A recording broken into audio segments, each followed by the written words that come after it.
Faleminderit për pyetjen. Nëse materializohet në afatin kohor që u cek mbrëm, do të ishte lajm i mirë për Kosovën. Fatkeqësia më e madhe është që Kosova vitet e kaluara përfundoi e izoluar e sankcionuar nga Bashkimi Evropian.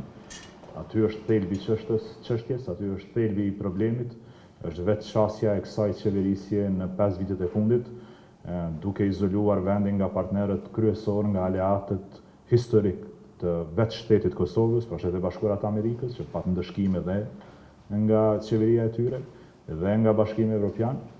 Natyrisht e përsëris edhe një herë, nëse kjo materializohet në afatin që u cek mbrëm, është lajm i mirë, por fatkeqësia është nuk do duhet kishim ardhur fare në këtë pozitë.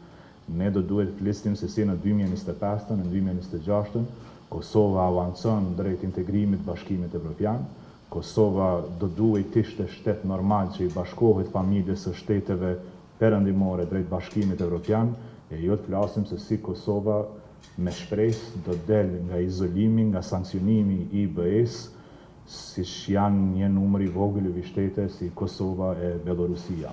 Pra nuk do duhej të vinim fare në situatë, kjo qeveri e tanishme, ky pushtet i tanishëm, nuk do duhet ta sillte Kosovën në situatë të atill që të sankcionohej nga BE-ja, të ishte në listën e ngushtë me Belorusinë.